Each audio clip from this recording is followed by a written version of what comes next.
Hello everyone, welcome back to my channel. I've got a new mic, can you tell? Probably not. Today I am bringing you a video that I think is very much needed on this channel. I talk about curly hair and how to care for curly hair all the time, but I haven't actually yet covered the method that I follow, which is the Curly Girl method, derived from the Curly Girl handbook, written by Lorraine Massey, aka Curl Queen.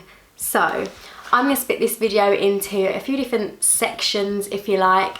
So what is the Curly Girl method, what things to ditch, the transition stage, how to start, and I think that's everything. So I've been following the Curly Girl method for about 2.5 years, and I think probably about a year in is when I really started noticing the difference. That's when I actually finally got the Curly Girl handbook rather than just following whatever I read online, which isn't always right. I think it's always good to have the book. If you haven't already, get it. I'll put a link in the description box. So what is the Curly Girl method, I hear you ask? The Curly Girl method is a way of washing, styling and caring for curly hair without the use of heat tools or harsh chemicals. It can be really confusing at first. I found it confusing. I don't know anyone who didn't find it confusing, but I'm going to try and break it down for you. It's not as confusing as it sounds. The method is all about simplicity, essentially. So once you cut out all the bad things that are weighing your curls down, drying your curls out, you're going to be able to unleash your real curls. Are you ready? Lorraine Massey gives a list of things in her Curly Girl handbook that we shouldn't be using on curly hair, that are bad for curly hair, and I'm going to go through them with you. So the first thing is a regular towel. So the towel that you dry yourself with when you get out of the shower. You've probably got hair towels of the same sort of material, terry towels I think they're called. These are very harsh on the hair. They ruffle the hair cuticles and they cause frizz. Instead, use a microfiber towel, or even better, just a cotton t-shirt. This kind of material t-shirt, absolutely fine. I have a number of curl towels, but really all you need is a t-shirt. So the second thing that you are not allowed to use on the Curly Girl method is heat styling tools, so straighteners, blow dryers, any sort of like chemical hair straightening treatments. Can't do it. You can use a hairdryer if you're diffusing your hair on a low or medium heat. That is what I do. I diffuse my hair on a medium heat because I'm very impatient and there's no way that I am waiting for my hair to dry all that time. Not doing it. So the next thing that you shouldn't really be using on your curly hair is a hairbrush or comb. These can ruin the curl pattern when you brush your hair, and they can cause breakage as well, especially if you're brushing your hair when it's dry. It's not the best thing to do for your curly hair. I really notice that whenever I do use a brush on my hair, perhaps it's really tangly in the shower or something, my curl pattern is much looser because it literally stretches my curls out. So I always instead use my fingers, finger detangle. You can really break up some of the knots when you finger detangle your hair. It's really surprising. If you get to one that you think there's no way I'm gonna be able to get rid of this knot without a brush, just kind of make sure you've got loads and loads of conditioner on your hair. That is another thing. You should only be detangling your hair when it is soaking wet with loads of conditioner on. Just kind of get the knot and just pull the strands around it away from it as if you are untangling a necklace. It takes time, but it's good for your curls. So then there are also ingredients in hair products that you shouldn't be using. So sulphates, silicones, drying alcohols, waxes, parabens, and I always forget how to say it. Phthalate. So let's start with sulphates. Sulphates are essentially very harsh cleansers. They strip your hair of its natural oils. Curly hair is naturally dry, so it needs its natural oils. So if you're washing them, then it's not good. Instead of using a sulphate containing shampoo, Lorraine Massey advises to use either a botanical conditioner and co-wash your hair. With that, you really have to manually massage your scalp to remove all the dirt and oils and grease and whatever, or a sulfate-free cleanser. And I use a sulfate-free cleanser, so like a sulfate-free shampoo or low poo, and that works for me because it suds up a little bit but not too much, and it works best for me. I'm really lazy. I don't want to spend ages co-washing my hair. I have done in the past, and maybe it's something I'll do again in the future, but for now, I'm a lazy curly girl. So the most common sulfates are sodium lauryl sulfate and sodium lauryl sulfate. Usually regular shampoos contain both of these. They're also found in like washing up liquid and like hand soap and all that jazz. So yeah, they're a bit too harsh for curly hair. We need to nourish our scalps as well as our hair, so ditching the sulfates is the first step. Now, the second ingredient that you should ditch is silicones. Silicones are a synthetic plasticky ingredient that I use in products to add shine. They coat the hair, they seal the hair, and they actually repel water, so that stops moisture from getting into the hair cuticle. And as curly hair is dry, it needs all the moisture it can get. Silicones do a really good job of pretending that your hair is moisturized and soft and shiny. I remember before I started the curly girl method, I was using all the, I won't mention the name, popular curly hair brand products, and they were loaded with silicones, and my hair was shiny, soft. And then I started the curly girl method and I was like, why isn't my hair soft and shiny? But you go through a kind of transition stage, which I'll get onto later in the video, and once you're past that, your hair becomes shiny and healthy and happy. The most common silicone that you'll find is dimethicone. They normally end in cone, conal, or hexane, X-A-N-E. So yeah, sulfates are usually in cleansers, and then silicones are usually found in conditioners and styling products, but also sometimes silicones can be in shampoos, so just keep a lookout. One more thing to mention is that sulfates are the only thing that can remove silicones. So if you are using a sulfate-free cleanser, but you're still using products that have silicones in, there's no way for the silicones to be washed out of your hair, so they're going to cause a lot of build up and weigh your curls down. That is something else that silicones do. They weigh your curls down and hide your true curl pattern. So there we go. The next ingredient that you want to watch out for is alcohol. Some alcohols are okay, but you're looking for the drying ones that are really going to dry your hair out. Alcohol, denat and isopropyl alcohol are the most common, so yeah, just keep a lookout for them. Next up are waxes, which can create a lot of build up, especially on finer hair types like mine. Lorraine Massey says not to use waxes because they can make your hair look crispy and like ramen noodles. So if your hair is stringy and crispy, check for waxes in your products maybe. So the next two are ingredients that aren't always classed as not curly girl friendly, but they are mentioned in the curly girl handbook, so I'm going to give them a mention. I feel like the first one aren't in a lot of products these days because there's like a lot of health concerns around them, and that is parabens. They are basically a preservative, and as I said previously, they've been linked to sort of health concerns, so they are being pushed out of hair products. You often see like paraben free and things like that. Most of them end in paraben, so there we go, just look out for that. The next one is phthalates. These are often used as a synthetic fragrance, and you often see the word parfum or fragrance listed if a phthalate has been used. They're also used as lubricants in hair products to sort of soften the ingredients and break them down, as far as I understand. So yes, that is all the things to ditch. It seems like a lot, but once you get your head around it, it's actually really easy to find products without these things.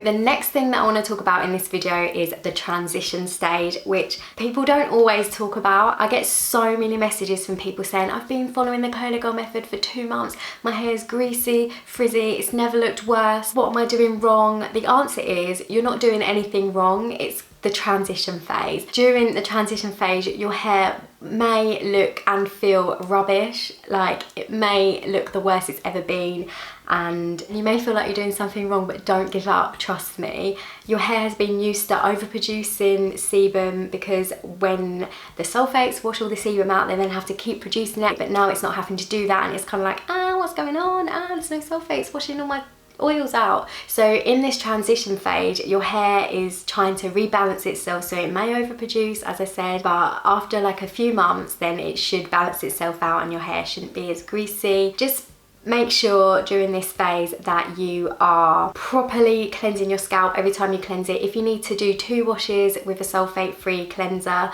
then do that. If it's really frizzy and you can't face it, just tie it up, and I promise you it will get better. Bear with your hair through the transition stage. For some people it might only last a couple of weeks, other people it might last like 6 months, so just stick with it and make sure you're not weighing your hair down with like too heavy products as well, because that can have an effect as well. I hope that makes sense, and I hope I've explained it okay. I know what you're thinking, well Hannah, it's all well and good telling me all of these things, but how do I start the curly girl method? What are my first steps? Well, here we go. Your first step is to purchase the Curly Girl Handbook.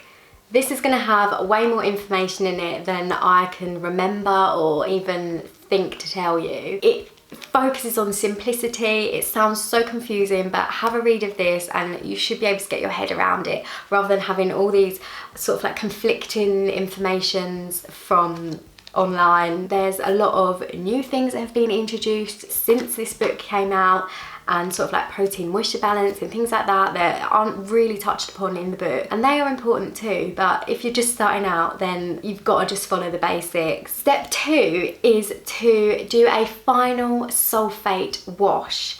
So if you've been using silicones in your hair, you're going to need to wash them out with a sulfate before you start your sulfate silicone free journey. And that is because, as I said previously, nothing else can wash silicones out other than sulfates.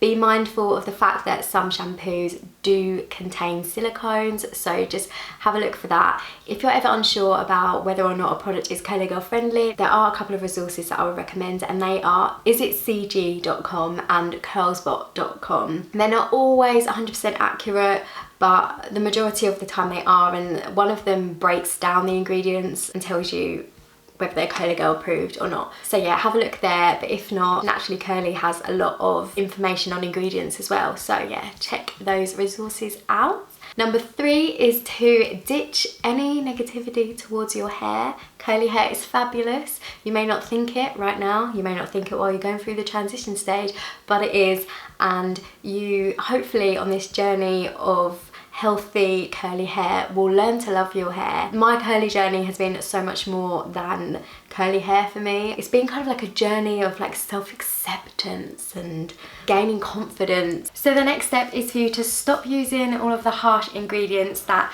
are going to damage your curly hair, and to invest in some curly girl friendly products. So Lorraine Massey recommends using either a botanical conditioner or a sulfate free cleanser to wash your hair with, and a conditioner that is free of all the harsh ingredients to condition your hair. And then, I told you the routine is simple, the only product Lorraine Massey recommends styling your hair with is a gel, so a silicone free, alcohol free gel, but I've touched upon the alcohols that can be used and can't be used earlier on in this video. So yeah, get yourself a cleanser, a conditioner and a gel. You don't need all these other products. Maybe once you've been following the curly girl method for a little bit longer, then you can introduce these things. But please, please, please just start off with the basics. The next thing for you to do is to track your progress with pictures. I found this really helped me. I love looking back at pictures from when I just started curly girl method, and I wish that I'd tracked it from earlier on in my journey. When I started the curly girl method, I didn't think to track it. I just kind of thought, oh, I'm just going to try this thing on my hair,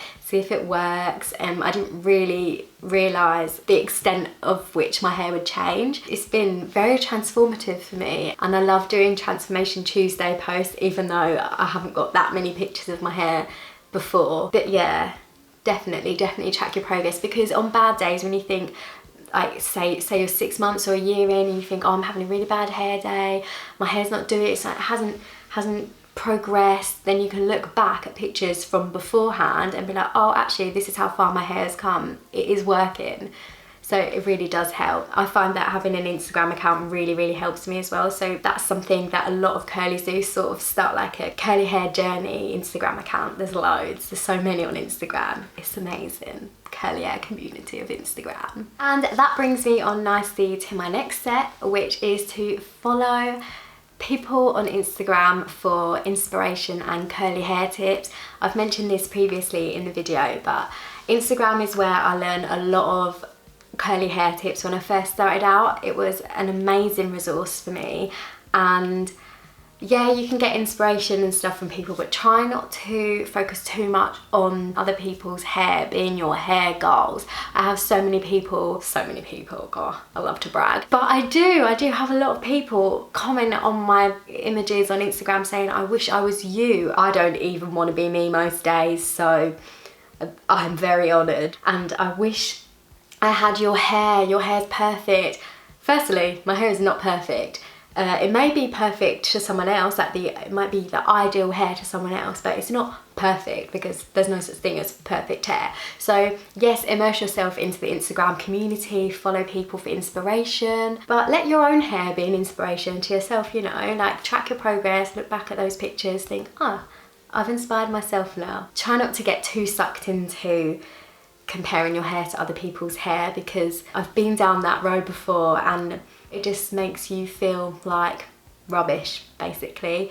So just focus on your own hair and work out what works best for your hair, sort of thing. And that follows on nicely again to my next point, which is to follow a wash and style routine that works for your hair. In the Curly Girl handbook there are wash and style routines for a number of different curl types. Lorraine Massey in that book doesn't follow like the 2A, 2B and all that curl typing system, and to be honest I don't really either, because my hair has so many different curl types on my head, so I can't really say my hair is 3A when it's not, because there's loads, there's 2A, there's 2B curls on my head. So yeah, and also you can follow my curly hair style routine. I'll put a link to it. It can take a while to figure out what works best for your hair. It took me a while, so I've kind of now got a routine and a method that I know works for me, but what works for me may not work for you. Same goes for product recommendations. What works for me may not work for you, so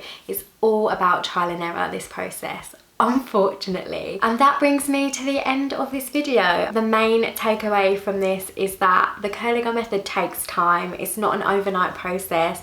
You can't expect to have been straightening your hair and using harsh ingredients on your hair for years and for it to transform overnight. It's just not realistic. You've got to be realistic on this process. It is a curly hair journey, and a journey takes time. And one last thing that I do want to say is, please do your own research. I've included a lot of information in this video, and you may sometimes get product recommendations from other people and they say they're Curly Girl friendly and then they're not. So please always do your own research and just kind of look into this whole thing. But yeah, I really hope you found this video helpful, guys. I'm sorry if it's really long, I just wanted it to be detailed. If you did enjoy this video and you found it helpful, please feel free to give it a like, leave a comment, and please don't forget to hit the subscribe button. I'm at over 10k now, that is amazing. So thank you so much to everyone who has subscribed and is sticking around and enjoying my videos, I hope. Good luck with your curly hair journey. I wish you all the best and get ready to have the best curls of your life. Bye guys.